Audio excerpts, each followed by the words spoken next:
my son had dropped off his girls to have me babysit while he worked. And he was working around the corner of Jack in the Box, or by Jack in the Box, doing a roof.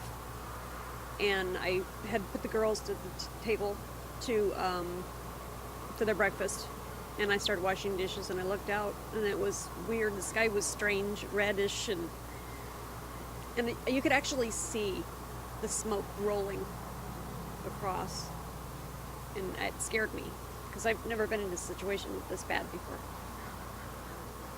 So I called my son and I said, "Get over here quick, something bad's going on and I'm afraid," especially having the two little girls, and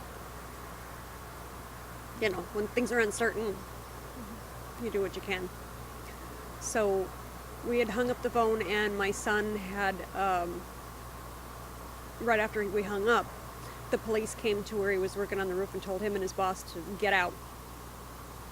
And that was probably 8:30ish, something like that. And so when he got there, he started helping me get things together to put in the car, to, you know, to bug out. And so we went around and put printer paper with the words "evacuated" or "vacant" on all the doors, so the fire department wouldn't have to, you know, bang on doors and things. So I figured that if they're going to get too busy on the fire, then it's better to know who's there and who's not. And our landlords, an older couple in their 80s, and they stayed there, and everybody else had been gone. So I got to talking with them and told them, okay, we have to leave. I'm not going to take any chances. It's not worth it. You know, I've got to protect the girls. So we got in the car with what we could and started out heading down to Chico. And there were 4 lanes, the 4 lanes that go, you know, up and down.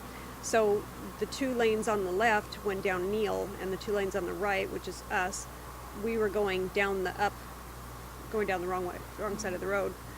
And the flames were on the side of the road on both sides, and the flames were, and the embers were just shooting at our car. And it was scary. At that point, that was just below Neal.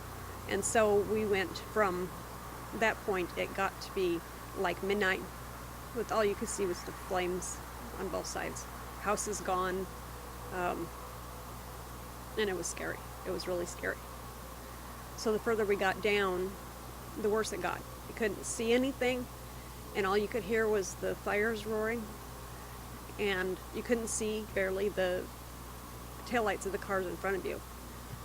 So we kept going, of course, staying in the middle of the 2 lanes, and just kept going and kept going and kept going. And it was down about to the lookout. That's the lookout, right? Yeah, lookout point. Yeah, and so then things started to clear up. So we went over into the right side of Skyway and went down. So we met my daughter down there, and my husband's mom and her uncle, and then my husband's cousin was there with his parents. And so we decided to go to stay with my daughter and her sister-in-law's family. And my daughter has 5 kids, but 4 were there. And so we went over there, and then we weren't there for 2 hours, and they had to evacuate. And so we went in different directions. The daughter went up with her family. The sister-in-law, we don't know where she had gone.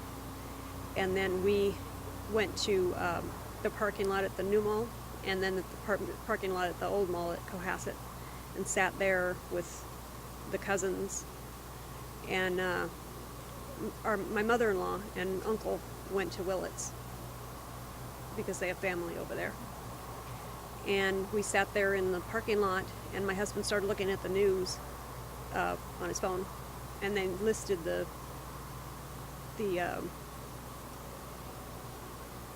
evangelical. evangelical free church, And so we decided to go over there. So we went over there, and they were wonderful to us. You know, they anticipated every need we had, and my son had only brought what he had in the diaper bag for the girls, so they had nothing. I packed some clothes, and my son helped me pack the car. And so we went over there with everybody in tow, and we were at that shelter for a few days, and they were wonderful, absolutely wonderful to us. I mean, the food was good. That next day, they brought us pizza and tri-tip, which was a surprise. You know, you don't think of something like that. So we stayed there for a few days, and then they were shutting down.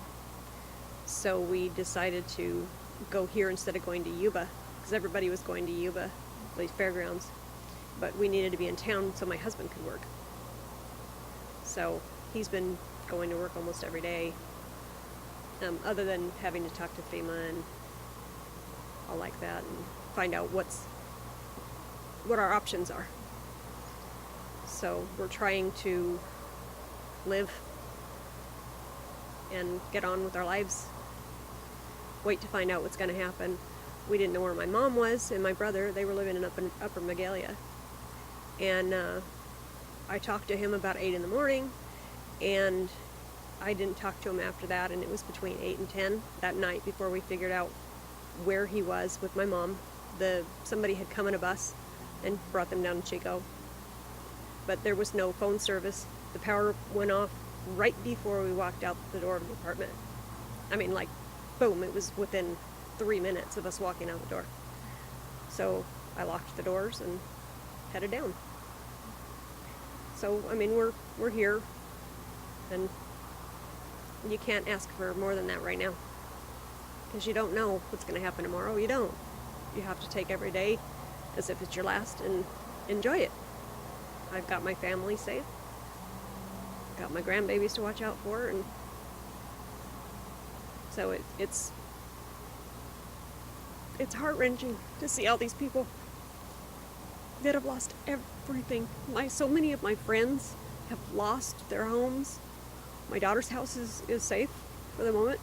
She's on, her and her husband and their kids were on Koodalink, so they're safe. Their house looks like it's intact. The front of our apartment building looks intact, but we don't know what the back looks like. My mom's house is still there. My son's house in Sterling City is still there. So you take one day at a time.